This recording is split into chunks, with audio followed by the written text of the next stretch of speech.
अस्सलाम वालेकुम साथियों, कैसे हो? तो जी हाँ, आइए इस वीडियो के लेक्चर में हम बात करेंगे कि जो भी स्टूडेंट मौलवी एग्ज़ाम 2022 में देने के लिए जा रहे हैं और उनका जो फ़ारसी सब्जेक्ट है, कौन सा सब्जेक्ट साथियों? फ़ारसी सब्जेक्ट। और फ़ारसी में बहुत सारे स्टूडेंट कन्फ्यूज़न में पड़े हैं कि उसमें किस टाइप से सवालात आते हैं। तो जी हाँ साथियों, आइए आपको आज फारसी के सवालात से रूबरू करवाते हैं। तो जी हाँ, आप वीडियो को शुरू से लेकर अंतिम तक देखिएगा, बीच में स्किप मत कीजिएगा, क्योंकि उनमें मैं बहुत सारे इंपॉर्टेंट बातें भी बताता हूँ और अंतिम में, वीडियो के अंतिम में एक ऐसी चीज़ बताऊँगा जिससे आपको एग्ज़ाम में बहुत ही फ़ायदेमंद होने वाली, इसीलिए आप उनको ज़रूर देखिएगा और ज़रूर सुनिएगा। उनके बाद ही आप वीडियो को छोड़ कर जाइएगा। तो चलेंगे, हम वीडियो को शुरू करते हैं। देखेंगे साथियों, जैसा कि आप सभी को इससे पिछले वाली वीडियो में हमने बताया था, उसमें तीन चीज़ को बताया था, अमीर खुसरो के बारे में, अल्लामा इकबाल और उमर ख़याम के बारे में। इन तीनों के बारे में हमने बता दिया था कि अगर बोलेगा तो किस टाइप से लिखना। अगर आपने नहीं देखा तो प्ले लिस्ट बना हुआ है, मौलवी एग्ज़ाम 2022 ऑल सब्जेक्ट, वहाँ जाकर आप बिल्कुल फ़ारसी का देख सकते हैं। आज की जो वीडियो है इसमें हम बात करेंगे सरमद के बारे में, बिहार और मशहदी इरज और मिर्ज़ा, उसके बाद बात करेंगे नेमायू शेख, उसके बाद परवीन एहतसामी के बारे में बात करेंगे। आपने अगर वो पहली वीडियो नहीं देखा फारसी का तो उसको जाकर देखें। तो चलेंगे साथियों, आज शुरू करते हैं। शुरू करने से पहले आपसे एक छोटा सा गुजारिश, अगर इस चैनल पर पहली बार आए हैं तो इस चैनल को ज़रूर सब्सक्राइब कर लीजिए और बेल आइकन को दबा दीजिए, ताकि आप सभी को अगर कोई भी वीडियो मैं डालूं तो सबसे पहले आप तक पहुंचे। तो चलिए देखते हैं हम यहाँ पर सवाल। देखिए आपको किस टाइप से सवालात दे दिया जाएगा, इससे पिछले वाली वीडियो में हमने बता चुका है, उनको अगर नहीं देखा तो उनमें जाकर देखिए। उनमें मैंने क्वेश्चन पेपर को लेकर आप सभी के सामने रूबरू करवाया हूँ, क्योंकि अब वीडियो बहुत लंबी हो जाती है, जिसके कारण बहुत आप सभी को देखने में भी परेशानी होती होगी, इसीलिए उस वीडियो को देखें जाकर, तब आप ही को समझ में आएगा। चलेंगे, फिर भी बता देता हूँ। आपको कहेगा कि सरमद है, उनके बारे में आपको कुछ लिखने के लिए, तो यहाँ देखेंगे इसमें लिखना क्या कि सरमद अपने असल नाम से आज तक तारीख़ अदबियात में मजहूल रहे हैं। सरमद की पैदाइश आर्मीनिया में हुई थी। बचपन में इनका मज़हब यहूदी या ईसाई था। देखेंगे यहाँ से ऑब्जेक्टिव भी बनता है, बचपन में इनका मज़हब कौन सा था, यहूदी या फिर ईसाई था। नौजवानी में मुसलमान हुए, यानी कि जब ये नौजवान हुए तभी ये मुसलमान हो गए थे। आगे सरमद इल्म व फ़ज़ल के मैदान में अहम शख्सियत के मालिक थे। अरबी ज़ुबान व अदब में महारत थी। वह तिजारत की गर्ज से मुग़ल शहनशाह शाहजहाँ के दौर हुकूमत में हिंदुस्तान आए। वह कौन कौन शाहजहाँ के दौर में वो किस किस के हुकूमत में हिंदुस्तान आए थे? तो मुग़ल शहंशाह और शाहजहाँ के दौर हुकूमत जब चलता था हिंदुस्तान में, तभी वह हिंदुस्तान आए और उन पर मजजूबियत का गलबा हो गया। वह अपने वक्त के बड़े मजजूब और बुज़ुर्ग थे। उसके बाद कह रहा, उनकी मजजूबियत का ये हाल था कि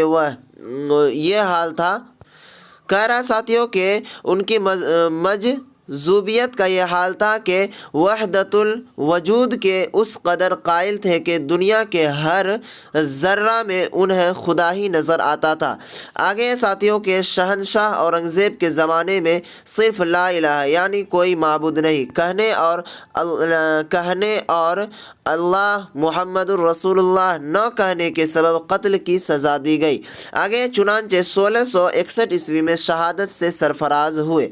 सरमद की शायरी का अंदाज़ा तफहीमाना था। वह कौम को खुददारी की तलकीन करते, उनका अंदाज़े बयान अनोखा था जो उन्हीं तक महदूद होकर रह गया। तो देखेंगे साथियों, अगर मैं पढ़ कर बताऊं तो बहुत ही वीडियो लंबी हो जाएगी, इसीलिए आप इनका यहाँ से इसका स्क्रीनशॉट लीजिए और पढ़ने तो इंशाअल्लाह जहाँ तक मुझे उम्मीद आप सभी को आता होगा, उनके बाद इनका आप क्या कहते हैं स्क्रीनशॉट लीजिए, उनके बाद यहाँ इनका स्क्रीनशॉट लीजिए, फिर आप इनको पढ़िए। चलेंगे, अब अगले देखेंगे क्या है, सरमद के बाद क्या है। तो सरमद के बाद आपको कह देगा कि बिहार मुशहदी के बारे में कुछ लिखने के लिए, बहार मुशहदी। तो कह रहा है बिहार मुशहदी का पूरा नाम मोहम्मद तकी था और उनका तखल्लुस बिहार था, यानी ये बिहार या बहार हो जाएगा, थोड़ा सा मैं कंफ्यूज हूँ। अगर आपको कुछ पता होगा तो कमेंट बॉक्स में ज़रूर बताइएगा साथियों। कह रहा है कि बाहर या फिर बिहार पढ़ेंगे उनको तो ये तखल्लुस था। तखल्लुस क्या था? तो ये चीज़ तखल्लुस था। आगे कह रहा है कि 1886 ईस्वी में पैदा हुआ और हुसूल तालीम के बाद शायर व शायरी की तरफ ख़ास तवज्जो दी। यहाँ से देखेंगे कुछ मेन पॉइंट जो मैं इनको समझाता हूँ। बिहार मुशहदी का पूरा नाम क्या था? तो मोहम्मद तकी था। ये तखल्लुस क्या करते थे? तो ये करते थे।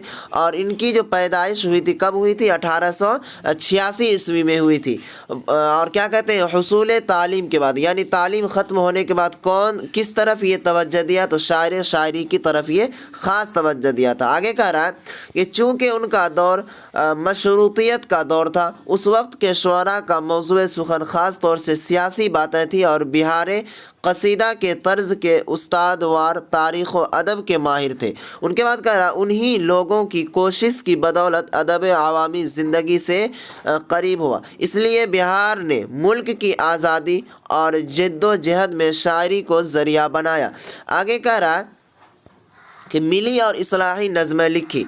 इस तरह गैर मुल्कियों के असर से मुल्क को आज़ाद कराने में उनका बड़ा हाथ था। देखेंगे साथियों, यहाँ तक हम बताएं आपको। अब यहाँ से ऊपर थोड़ा सा इनका स्क्रीनशॉट ले लीजिए। थोड़ा सा मैं वीडियो को रोक रहा हूँ, आप इनको स्क्रीनशॉट लीजिए और इनको पूरा पढ़ने की कोशिश कीजिए और लिखने की भी कोशिश कीजिएगा। आप चलेंगे, आगे बढ़ते हैं। तो आप घबराएंगे नहीं कि साथियों कि सर आप पूरा नहीं बता रहे हैं। पूरा देखेंगे, बताएंगे तो वीडियो काफ़ी लंबी हो जाएगी। इसीलिए हम सोच रहे हैं आपको तो पढ़ने और लिखने बाज़ाब्ता आता ही होगा, इसीलिए जो मेन टॉपिक आने वाला रहता है उनसे आपको मैं रूबरू करवा रहा हूं और आप भी उनको देखें और स्क्रीनशॉट लेकर उनको याद करने की कोशिश कीजिए।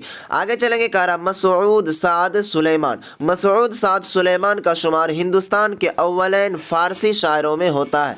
हिंदुस्तान का अव्वलन फ़ारसी शायरों में किसका शुमार होता है? तो मसूद साद सुलेमान का। आगे कह रहा है कि ये लाहौर में पैदा हुए थे। इनकी पैदाइश कहाँ हुई थी? लाहौर में। इनके वालिद बुजुर्गवार यानी सैयद सुलेमान को गजनी के बादशाह की तरफ से बहुत से जायदाद मिली थी। कौन से बादशाह के तरफ थे? तो गजनी के बादशाह के तरफ से। लेकिन बाद इंतकाल उनकी सारी जायदाद लोगों ने गस्ब कर लिया। यानी बाद इंतकाल का मतलब होता है इंतकाल के बाद जो उनका जितना भी जायदाद था तो लोग जो है गस्ब यानी अपने कब्ज़ा में कर लिया।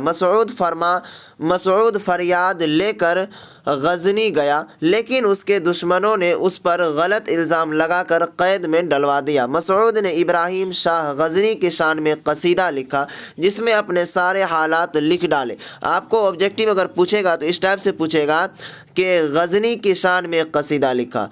मसूद ने किसके शान में कसीदा लिखा था? तो इब्राहिम शाह गजनी के शान में कसीदा लिखा था, जिसमें सारे हालात को वह लिख दिया था। आगे कह रहा साथियों कि उसमें अपनी मुसीबतों का जिक्र भी किया, फिर शाह की खिदमत में वह कसीदा पेश किया। आगे कि इब्राहिम ने हालात वाक़ई जानने के बाद कैद से रिहाई का हुक्म दे दिया। यानी जब वो कसीदा लिख कर इब्राहिम को दिया, शाह इब्राहिम गजनी को दिया, तो उस हालात को सुनकर मोहम्मद साद सुलेमान को रिहा कर दिया। आगे कह रहा मसूद साद सुलेमान ने 515 हिजरी में वफ़ात पाई। इनकी वफ़ात कब हुई? 515 हिजरी में। मसूद ने अपनी पूरी ज़िंदगी फ़ारसी अदब की खिदमत में गुजारी। मुनाज़िर कुदरत पर उनकी ख़ास नज़र थी। इस मैदान में वह कामयाब रहे। आज भी फ़ारसी की दुनिया उन्हें एक अजीम शायर के नाम से याद करती है।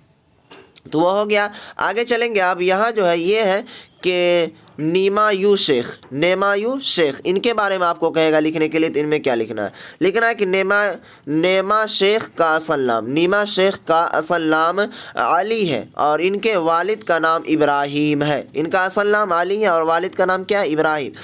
इनका ताल्लुक़ असफंद यारी कबीला से था। आगे कह रहा मुल्क ईरान के सूबा तबरिस्तान के योश नाम के गाँव में पैदा हुए। कौन सा मुल्क में पैदा हुआ? तो ईरान में। सूबा यानी स्टेट यानी राज्य जो था कौन सा था? तबरिस्तान। और गांव का नाम यूश था। आगे कह रहा है कि इस मुनासिबत से यूशेख कहे जाते हैं। कह रहा है कि नीमा तबरिस्तान के मशहूर सिपा सालार का नाम था। नीमा जो है किसका नाम था? तो तबरिस्तान के मशहूर सालार कार था, उनका नाम था। आगे कह रहा अपना नाम नीमा रखा। कह रहा है था, इसी बना पर अपना नाम नीमार रखा था। आगे कह रहा है इब्तिदाई तालीम वतन में ही हासिल की, आला तालीम के लिए तेहरान आए, यहाँ फ़्रांसीसी स्कूल में फ़्रांसीसी ज़ुबान और अदबियात के मुताल्लिम रहे। उनके बाद महकमे तालीम में, तो साथियों ये कौन सा तालीम में मुलाजमत की नौकरी, तो महकमे तालीम में मुलाजमत कर ली। 1963 ईस्वी में दाई अजल को लब्बैक कहा, यानी इनका इंतकाल 1963 ईस्वी में हुआ था। आगे कह रहा है नीमा ईरान में जदीद शायरी के अव्वलन शायर शुमार होते हैं। आगे कह रहा है फ़ारसी शायरी को इन्होंने नए ओज़न,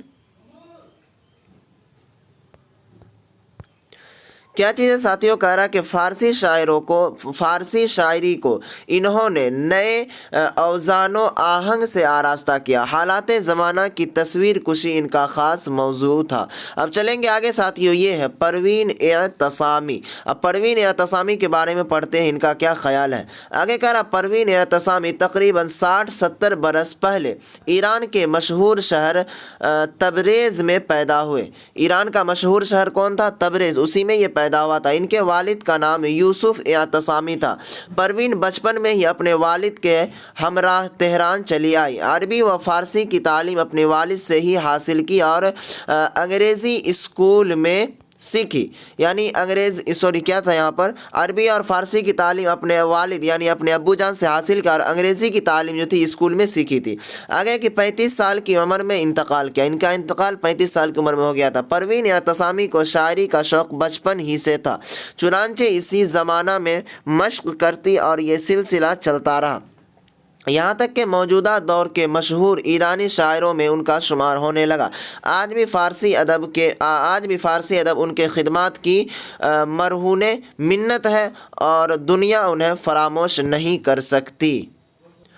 अब चलिए साथियों, इस टाइप से करके आपका वो सारा क्लियर हो गया। ये जो आपको पूछेगा 10 से 15 नंबर में ये सवाल आएंगे। तो अब चलिए थोड़ा सा अपने लोग कौन सा इम्पोर्टेंट बात करते हैं। कौन सा साथियों? इम्पोर्टेंट बात करते हैं, जिसके लिए मैंने आप सभी को कहा था आप अंतिम में रुकेंगे। तो चलिए शुरू करें छिए, कौन सा इम्पोर्टेंट बात हम करेंगे। तो देखिए ये जो सवालात पूछेगा ये कन्फर्म सवालात है। कौन सा सवालात है? ये कन्फर्म सवालात है। ये आएगा तो आएगा कितने नंबर में साथियों? ये 10 नंबर में या फिर 15 नंबर में आपको पूछा जाएगा। तो इनको करना क्या है, इंपॉर्टेंट बात समझिए। यहाँ देखेंगे साथियों, मैं आपको रूबरू करवाता हूँ।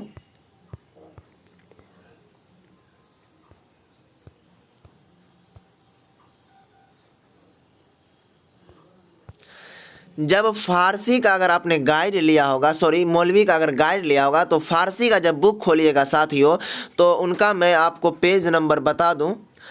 पेज नंबर जब आप 29 नंबर पर आएंगे, ये 29 ही नंबर पेज है, तो उनमें आपको सिंपली ऊपर में लिखा हुआ नज़र आएगा मंजूमात। इनको क्या करना है, जितना मंजूमात आपको करीब 3 से 4 पेज में है। कितने पेज में साथियों? 3 से 4 पेज में है। इनको तो सबसे पहले आप क्या कीजिएगा, इनको सबसे पहले आराम से इनको फाड़ लेना। क्या करना है साथियों? फाड़ लेना। अब ये मत कहिएगा कि सर आप पढ़ाते भी हैं और चीटिंग करने के लिए भी बताते हैं। तो देखेंगे साथियों, ये मौलवी लेवल का एग्ज़ाम होता है, तो ये कोई आप मौलाना नहीं बन गए कि आप एग्ज़ाम दे देंगे। ये बहुत ही हार्ड क्वेश्चन रहते हैं। इसके वजह से मैं आप सभी को कह रहा हूँ, अगर आपको बुरा लगा होगा तो इसके लिए मैं माफ़ी चाहता हूँ। आप ही के आगे ज़माने के लिए मैं कह रहा हूँ, आप ही के फ़ायदे के लिए कह रहा हूँ। इनको क्या कीजिएगा, आप आराम से फाड़ लीजिएगा। 3 से 4 पेज में, कितने पेज में है? 3 से 4 पेज में आराम से इसको फाड़ के अच्छी तरह से आप रख लीजिएगा। और उसमें जो सवालात आपको आएगा, कह देगा कि अमीर खुसरो के हालात ज़िंदगी पर मुख्तसर नोट लिखिए, या फिर तवील सवालात में पूछ देगा तो कहेगा उसके ऊपर हालात ज़िंदगी क्या है, उल्लामा इकबाल, उमर ख़याम, सरमद, बिहार, मशहदी इराज, उसके बाद मिर्ज़ा, निमायु शेख, परवीन एतसामी, इनमें से किसी के ऊपर 100% ये आएगा। इनको आप आराम से रख लीजिएगा और देखिएगा साथियों, ये मैं नहीं कह रहा हूँ कि आप एग्ज़ाम हॉल में लेकर चले जाइएगा। अगर आपको ले जाने के लिए दिया जाएगा, अगर देख लीजिएगा, आप तो वैसे समझदार हैं, अगर देखेंगे कि वो संभावना है तो आप इनको लेकर चले जाइएगा और ये आपको पूछेगा, आराम से कॉपी खोलेंगे और देख लीजिएगा ये अमीर खुसरो कहाँ पर लिखा हुआ है, या फिर देख लीजिए इसी टाइप से यहाँ देखिए ये अमीर खुसरो सबसे पहला है, तो यहाँ देखिए पहला में लिखा हुआ अमीर खुसरो, तो इस टाइप से आपको आराम से कॉपी में ठोक के आंसर लाना है। तो जी हाँ, इंशाल्लाह जैसा कि मैं आप सभी के लिए बहुत सारी चीज़ें गाइड भी कर रहा हूँ और आप भी इसी तरह मेहनत करते रहिए साथियों। फिर मिलेंगे अगली वीडियो में अगली टॉपिक के साथ, तब तक आप इस चैनल पर बने रहें।